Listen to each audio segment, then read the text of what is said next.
It's a huge win today for law enforcement in Colorado and anyone who likes being watched. A bipartisan bill to restrict the use of surveillance cameras that track cars has now died at the state capitol. The bill would have required officers to get a warrant to access license plate reading databases if more than 72 hours had gone by since the crime. Supporters said it was about protecting Coloradans' privacy. Opponents, mostly law enforcement, said modern investigations need modern technology. The main sponsor, Democratic State Senator Judy Amabile from Boulder, said she pulled the bill because it did not have enough Democratic votes to get out of the Senate. She said Republicans alone don't have enough votes to stop anything at the Capitol. Also, Democratic Governor Jared Polis has signaled he would veto that bill if it passed. Amabile says she plans to bring it back next year when Polis will be out of office due to term limits. We will spend more time sharing what the bill does, what it doesn't do. It will be more clear when we introduce it because we learned a lot about where the misunderstandings came from. So the bill that we introduce next year will have a lot more clarity right out of the gate. And in the meantime, Amabile is encouraging local governments to pass their own restrictions on those license plate surveillance cameras. Sundance Film Festival coming to Boulder will stimulate the economy, as they like to say on the TV news. Well, you know who's really getting stimulated? Homeowners asking $100,000 to rent out their fancy places. Our Evan Krugel explains the ripple effect in the community. It is an amazing place, right up in the foothills. And so it is a highly sought after place to live. Boulder is well known for its beauty, culture, and location. But come January, it'll be known for something else as the new home of the Sundance Film Festival. People are looking today for places to stay in January. So we want to help people figure out how to do that well. Caleb Dickinson owns Fox Property Management, which helps rent out homes like this one. He says demand for short-term rentals in January is through the roof. And the big question is, how much can I rent it for? Is it worth it? How much can I make? How many days? And so I don't blame people for putting their place up for a lot of money, but I think it's distorting reality. Take this 4-bedroom house, for example, listed at other points in the year for around $1,000 a night. For Sundance, they're looking for 10 times that, a $106K total for the 10-night festival. I think it's okay for people to try to figure out, what is my home worth and how much can I get? That's really exciting. But I think there's also, we want to be careful that we're not being greedy, that we aren't extracting every penny we could possibly extract out of something. He believes 2 to 3 times a normal rent is a fair place to land, ensuring people don't get priced out of an already pricey town. This is going to keep happening, and we want to make sure that's true by being good hosts and making the lodging work for people. Because if the lodging doesn't work here, this event won't stay. Now, Boulder has loosened rental restrictions to allow more short-term rentals during Sundance, but supply is limited. Kyle, I pulled this random hotel from a downtown Boulder hotel for that month. You can see the rental prices in the 130s, 140s most of the year. Boom, all of a sudden on the 21st there, close to $1,000 and then over $1,000 through the rest of the festival. So this is something we're seeing not just in home rentals, but in hotels as well. Simple supply and demand, and this will certainly be something interesting to watch as that festival gets closer. I mean, those are almost 10x prices. Yeah. I mean, that's wild. If the money is out there, obviously supply and demand, right, that is going to incentivize a lot of people who otherwise wouldn't think about renting out their house to get into that market. Right, and that's what Caleb said. He said this is kind of like a make me move mentality where people who don't necessarily need to vacate their homes, people who live there all year and don't normally rent, are considering renting during the festival, and they're posting these crazy prices to see if they can get it. You know where else is lovely? Niwot, Gun Barrel, Superior, also lovely. I encourage the fancy people to check those places out as well. I've told my mom she may want to consider this. There you go. All right, Evan Krugel, thank you.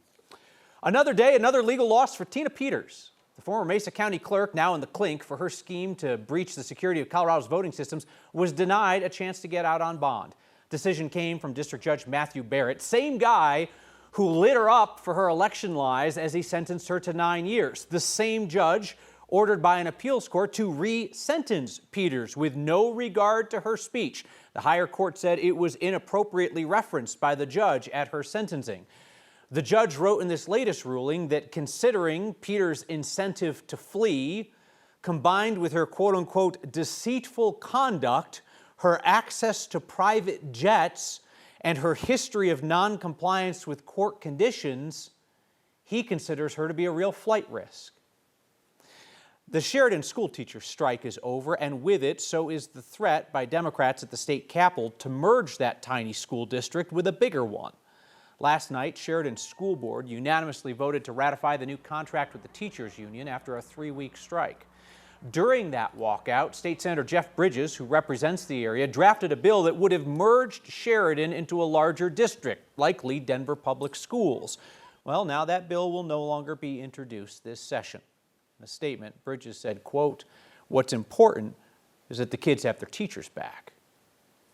So, you know, it's been a while since we talked about this here, but more of us need to zip it. For years on this program, we have encouraged Coloradans to zipper merge. We managed to get it into the state's driver handbook, and now CDOT is changing the way that it warns drivers that a lane is ending. Our Marshall Zellinger has an affinity for all things Z-related, so this has been a personal crusade of his. Marshall's out at York and Colfax, where Marshall, 2 lanes become 1, and the signs tell drivers exactly how to do it. Stay in lane to merge point. The signs are more specific than they ever have been compared to, you know, the orange sign that you're used to that's kind of hiding, it's camera shy, the orange sign with the 2 lines that try to tell you that the lanes are going down to 1. The new language is ending up on street signs all around town, and it's about to become a permanent change on Colorado roads. This guy's even pretty timid. He feels bad right now. You can tell this guy feels bad because he's doing it correctly. Louis Lazo is not a traffic engineer. He's just a zipper merger who knows how to handle lane closures. They really just need to keep going, like it says, you know, stay in lane to merge point. Louis was so impressed with the signage at York and Colfax, where Denver has a lane closure for the bus rapid transit project, that he shared it on social media. Shout out to Denver for telling people how to correctly zipper merge. Telling people how and people actually doing it are not the same. The problem is people think that they need to get over earlier, and then it backs the traffic up multiple blocks. Last year, the Colorado Department of Motor Vehicles added zipper merge to the Colorado Driver Handbook that you study before a driver's test. This year, it's CDOT's turn. Zipper merge. You've heard of it before. CDOT has a new zipper merge campaign that uses our original reporting. This is not how you zipper. Cars trying to get over too soon. We want people to zipper. We want to use that capacity because you will impact those other intersections upstream of those work zones. CDOT is using new wording on signs in construction zones and even after work is done. Across the state, motorists will start seeing 3 new signs that signify a zipper merge. At Highway 7 and 75th Street in Boulder County, a yellow sign permanently exists saying merge here, take turns. Take turns is even painted on the road. We see it working in the work zone, so we wanted to implement on our roadways permanently. This Lexus doesn't want to let the Honda in. This is entertaining though. In an hour at York and Colfax, there was plenty of evidence of drivers not understanding the signs. Yeah, and see, everybody's getting over soon, so it's like, you know, you could go all the way up if you wanted. But there was an occasional successful zipper. It works really well if everybody does it, it works really well. This may be it, Kyle. Our work may be done. 4 cars are waiting still to the correct point to zipper in here on Josephine approaching Colfax there, although all these cars already moved over are ruining this perfect zipper moment for us. But this is as good as I've seen in 2 times being out here today. I mean, what do you think, man? I mean, we've been doing the show for a long time. I mean, now that you've got zipper merge done, should we just fold it up? Are we done with next, or do you want to find some other personal obsession? I'll find another Z word that we can hone in on. I can't wait to figure out what you come up with. Marshall Zellinger, changing lives in Colorado. Thank you, sir. Let's do some good in our state, shall we? Your weekly microgivings raised $18 million in 6 years, and this week we are going to help double the impact of a program that takes Coloradans from homelessness to being housed, working, and healthy. That is the name and the mission of a nonprofit in Denver. Housed, Working, and Healthy has 10 times as much demand for its program than it has slots available to help people transform their lives through stable housing, culinary workforce training, and assistance getting sober and mentally strong. The nonprofit's moving into a new facility in the Swansea neighborhood where there are 1,000 shelter beds within a 4-mile radius. And anybody who is looking for a path to stability and success in their lives, well, Housed, Working, and Healthy can help them get there. Their program stacks up benefits for the participants and for our broader community. Because think about it, right? People get into steady work and they get clean. They have dignity, purpose, structure, connection. Then their wages lead to more spending in the community, and at the same time, they're taking less in social benefits. Together, we can help supercharge that ripple effect that changes lives. Scan the QR code on your screen or text the word thanks to 303-871-1491. We'll send you that link to donate. You know the deal. Even $5 helps because a ton of people are going to do it together. And you know I'll never ask you to give to a cause that I don't support myself, so I'll match the first 50 donations of $5 to get us rolling, as always. And 7,500 of you have signed up to make a monthly donation to the Word of Thanks Fund. Takes a lot of the guessing out of this giving because you put your info in once. Each month, your donations automatically split among all the nonprofits we feature. And in this month, where we're doing 5 weekly campaigns, each one will start with almost $40,000. A developer tries to calm the community after talk about leveling Denver's Asia Center, a spot beloved by the Vietnamese community. Oh my gosh, she's got a personality like nobody's business. A loose pig is not news. A community scrambling to save an animal's life no matter what it took? Well, that is next. The developer with plans for Denver's Asia Center strip mall is doing some damage control after a rendering of that potential housing project on the site drew deep concern from Denver's Vietnamese community. The Asia Center sits near Federal in Mississippi in Denver's Little Saigon area.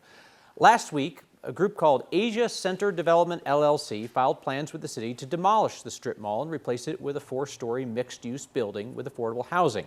That rendering circulated on social media and it really alarmed business owners and their faithful customers.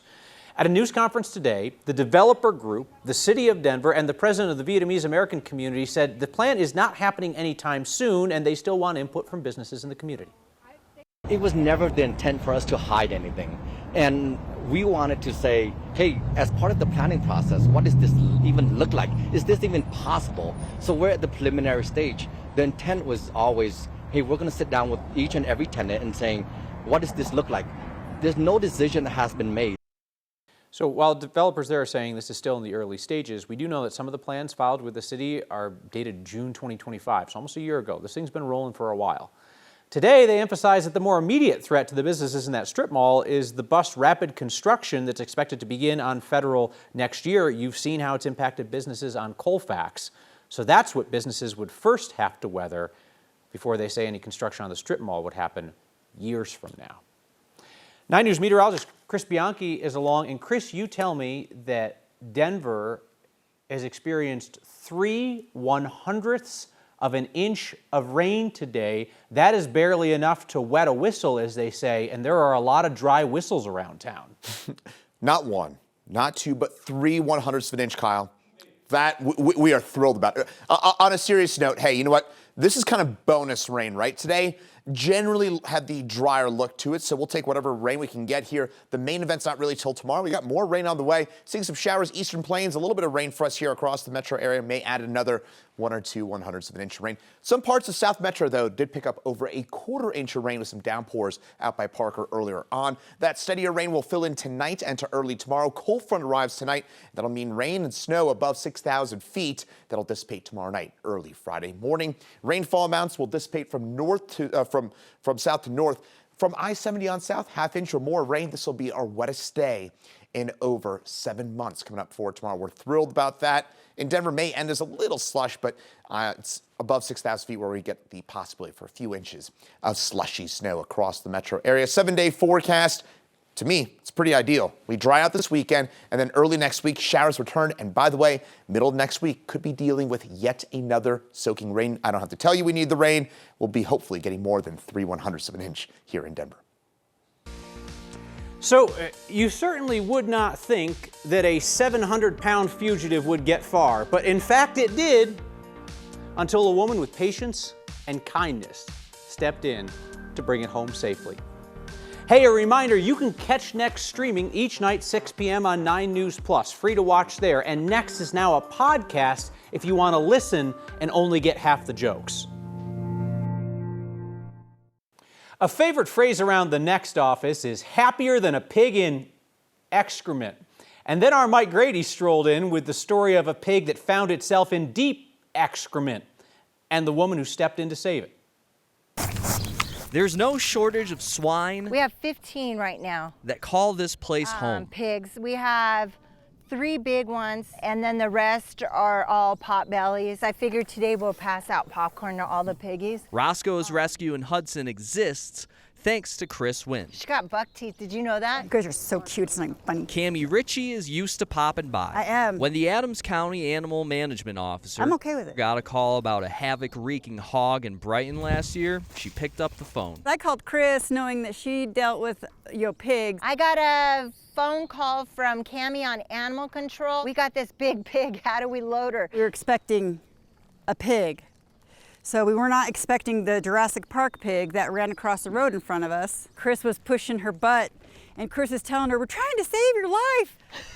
Trying to push her onto the trailer. We're saving your life. No one was quite sure where the scrappy sow came from, but they all knew where she'd wind up. We did take her to Riverdale Animal Shelter on a 5-day stray hold to see if somebody was going to come looking for her.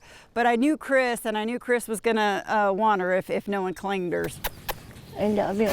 Mama girl. The day that I built that trust with her, I was gonna fight tooth and nail to make sure she came here. Naming the big girl was easy. Cammie's about 700-800 pounds, and she's not done growing. She named this pig after me, and I love it. I think it's great to have a big old pig named after me. It's great. Cammie gave this pig a name. Happy as a pig in you know what. Chris gave her a home. She's just living her best life. She is in the best position that she will ever be, and she's got the best home ever. I love you. For Next, I'm Mike Grady. I love you. It's a happy pig. Story from the master of alliteration, R. Mike Grady. Back with your feedback on Zipper Merging. Next.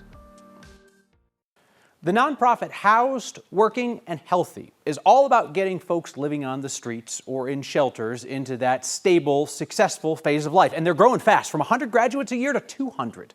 Scan the QR code on your screen or text the word THANKS to 303-871-1491 to join me and a bunch of other people in supporting their work. They know that people who have steady work, a safe place to live, and good health have the best chance to turn their lives around. You know, it's pull yourself up by the bootstraps, but first making sure that everybody has a pair of boots. They do good work in our community. I ask you to join me in supporting them. Feedback now from Ross in Loveland, who writes in with some Z-themed ideas for Marshall for his next conquest after he made sure that, that folks are going to zipper merge in our state. Ross writes, zucchini. Friends don't give their friends excess. Well, I don't know about that. I like getting excess zucchini. I make bread of it. My kids eat it. This is a little offbeat. Zoodoo, turbocharge your garden with elephant poop. Zip lines, reduce your vacation travel costs. That's all you got, Ross? Only those 3 ideas? What other Z ideas do we have out there for Marshall? He needs a new quest. We'll see you next time.